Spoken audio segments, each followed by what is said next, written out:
Morar em Corinto não era um bom negócio. Paulo achou, num primeiro momento, talvez que ele corria risco de vida. Mas é interessante que o Senhor, que conhece todas as coisas, ele conhece o coração de Paulo, e ele conhece o futuro. Ele fala para Paulo: não temas. Se Deus está falando para Paulo não temas, é porque Paulo estava com medo. Deus não vai falar não temas à toa. Paulo está com medo, como eu e você, nós ficamos com medo. Às vezes Deus está nos dando uma direção, Ele está nos levando para um determinado lugar e nós tememos. O nosso coração fica preocupado. Nós começamos a zelar pela nossa segurança, pela nossa vida, e nós tememos, é natural. E Deus diz aqui para Paulo: não temas, mas fala. E não te cales. É como Deus está falando: eu tenho uma obra para você, Paulo. Vai lá, fala. Não fique calado, não tenha medo. Deus, Ele cuida. É como Ele falou para vários homens. Ele falou para Josué: não temas. Ele falou para Jeremias, lá no capítulo 1 de Jeremias. Você pode ver lá a partir, se não me engano, do versículo 8 ao 18. Deus falando: vai lá, Jeremias. Fui eu que te chamei, eu que te escolhi. Não temas. Quando Deus está no controle da nossa vida, meu queridos, Ele fala: não temas. Porque quando está para chegar a hora da pessoa, Deus, Ele dá um jeitinho de deixar claro isso. Paulo, mais para frente, tem uma hora lá no final do livro de Atos, que Deus fala ao coração dele. Ele já sabe. Ele fala: eu já estou para ser oferecido como aspersão. O meu sangue, como oblação, ser derramado o meu sangue a Deus. Eu já estou nesse ponto. Ele sabe disso. O Espírito Santo usa um irmão que pega a cinta de Paulo e fala para ele assim: olha, o dono dessa cinta vai ser levado assim, amarrado para Roma. Deus avisa. E aqui Deus está falando: não temas, não temas. Se nós andamos com Deus, se você anda, se você ama o Senhor, querido, creia que Ele está no controle da tua vida. E da mesma forma que Ele diz para Paulo, Ele fala: não temas, que enquanto você estiver andando com Ele, Ele cuida de você, meu irmão. Enquanto nós estamos andando com Deus, Ele cuida de nós. Enquanto nós andamos com o Senhor, a mão poderosa dEle, a destra, fiel, ela nos cuida, ela nos protege, ela cuida de nós. Nenhum mal chegará à sua tenda, não é o que fala? Nenhum mal. Se você anda com o Senhor, Ele vai cuidar de você. Se Deus disse vá, faça, vá e faça. Versículo 10, olha o que Deus continua dizendo a Paulo. A Bíblia diz, queridos, que Deus disse isso em uma visão. Você pode ver aí no versículo 9, que foi através de uma visão. Deus deu uma visão para Paulo. Paulo teve uma visão, ele estava com medo. Deus, Ele deu uma visão dizendo para ele não temer, para falar e não se calar. E Deus continua na visão de Paulo dizendo: porque eu sou contigo. Em outras palavras, eu estou com você. Deus está falando, Ele apareceu para Paulo e está dizendo: eu estou com você. E nessa manhã, não através de uma visão, mas através dessa palavra. Não através de algo que você está visualizando, sobrenatural, não. Mas algo tão sobrenatural quanto, se você ama o Senhor, o Espírito Santo nessa manhã te diz: não temas, porque eu estou com você. Amém, queridos? Deus está dizendo: não temas, eu estou com você. Vão acontecer coisas difíceis, como aconteceu com Paulo? Vão, mas não temas, pois eu estou com vocês. Amém?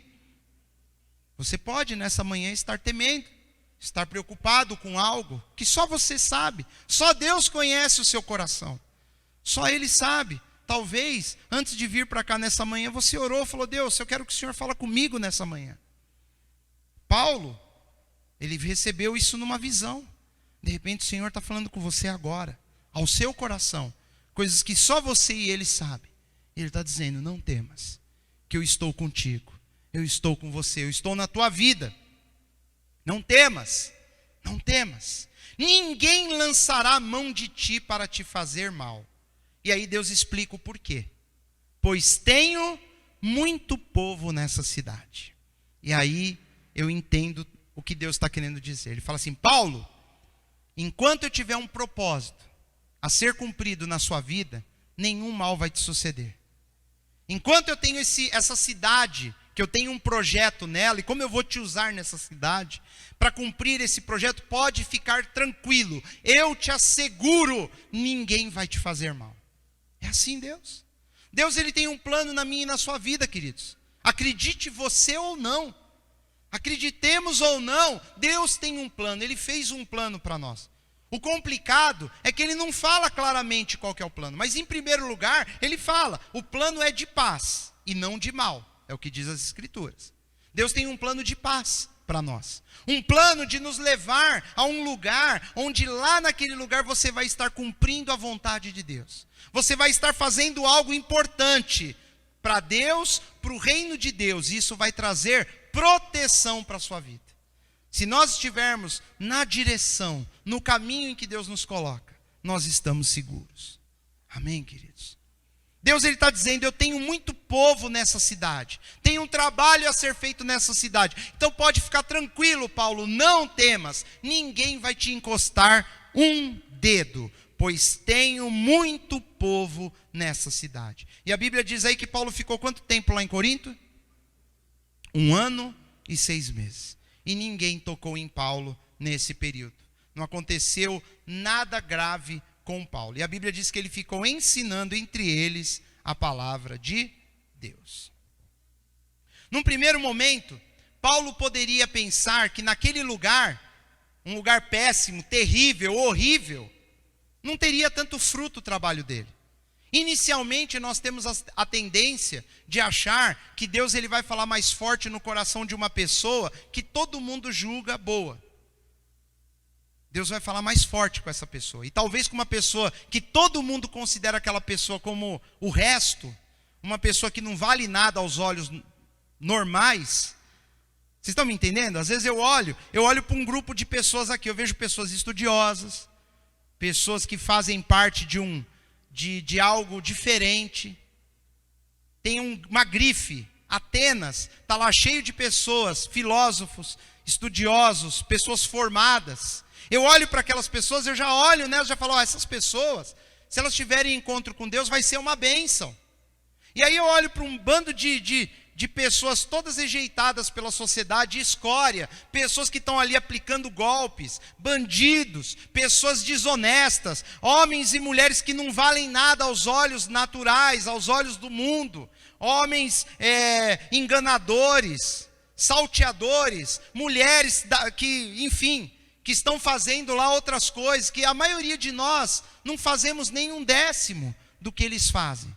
Então a tendência dessas pessoas é olhar para o grupo seleto, o grupo selecionado, aquele grupo mais inteligente, e falar, essa turma aqui, é mais fácil eu pregar o evangelho para eles.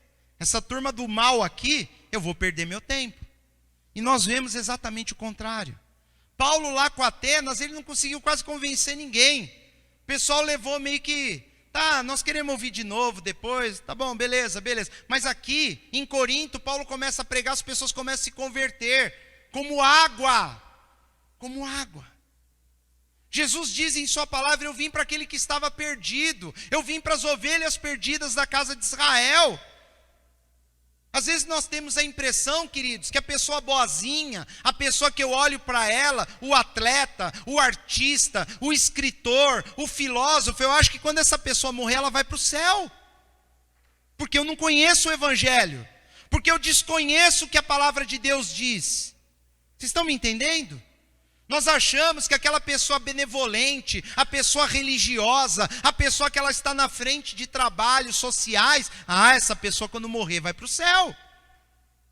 A pessoa deu um pronunciamento na televisão, ela foi lá e fez um discurso inflamado, essa pessoa ela está brigando pela justiça. Se ele morrer, ele vai para o céu, é o que as pessoas pensam. Mas não é isso que a Bíblia ensina. As pessoas elas são salvas se elas tiverem um encontro com Cristo. Única e exclusivamente. Não tem outro caminho. Não existe bondade que salva o homem. Porque aos olhos de Deus, toda a nossa justiça, ela é como o trapo da imundícia. A própria Escritura diz. Quem vai se apresentar diante de Deus? Senhor, eu fiz isso. Senhor, eu fiz aquilo. Senhor, eu era parte do grupo de balé que afundou o navio com eles dentro.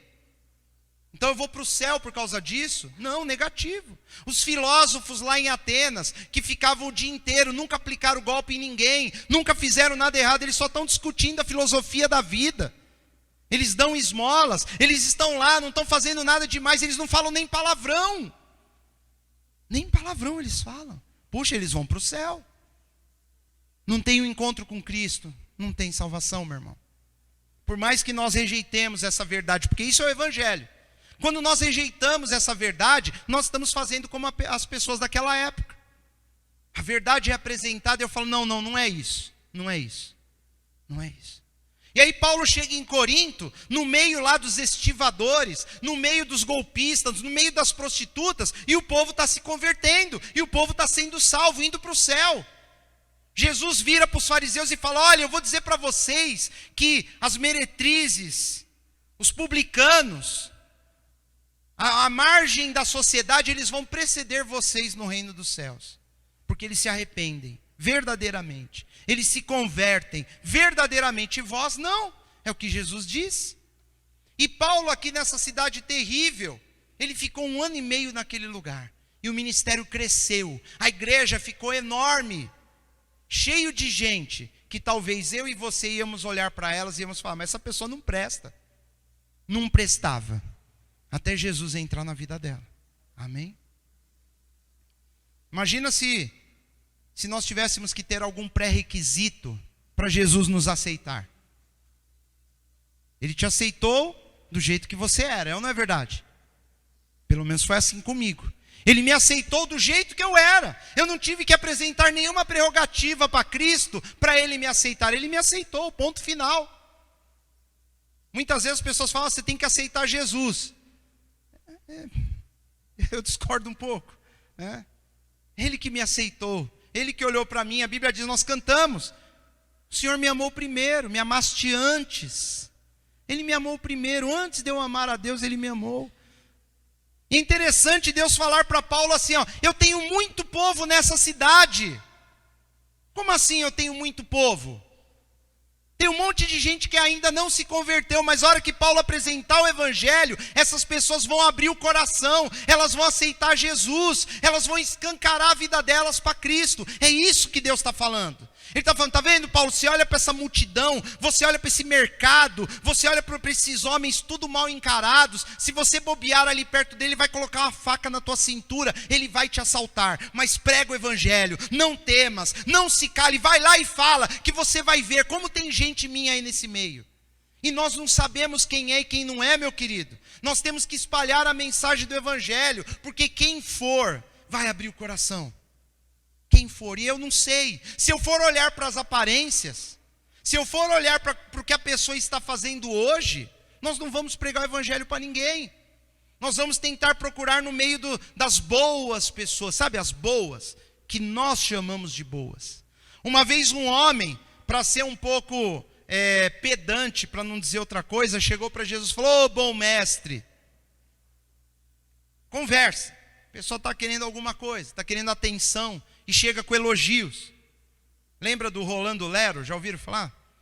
Aquele personagem, ô amado e querido mestre, eu não sei o que, tá. Ô magnânimo, digníssimo, fica procurando para ganhar atenção.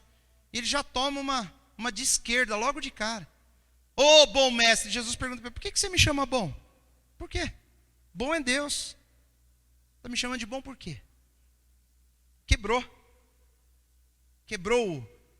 conversa fiada, querendo ter mais atenção que os outros, nós não sabemos. Jesus está ensinando o princípio, queridos, ninguém é bom, ninguém. Lá em Romanos, Paulo diz, todos pecaram e todos carecem da glória de Deus. Se não tiver Cristo na vida, se a pessoa não tiver vivendo o evangelho, queridos, ela não tem salvação. E nós não sabemos quem são as pessoas que vão dizer sim para o evangelho. E nós não sabemos quem vai dizer não. Mas olhando para essa história aqui, eu posso dizer o seguinte, lá em Atenas, a maioria deles vai dar risada e falar não. Em Corinto, onde você menos imagina, onde tem a escória da humanidade, onde estão as piores pessoas, é onde quase todo mundo vai dizer sim, e vai abraçar o evangelho, eles vão se converter, e vão ser uma bênção.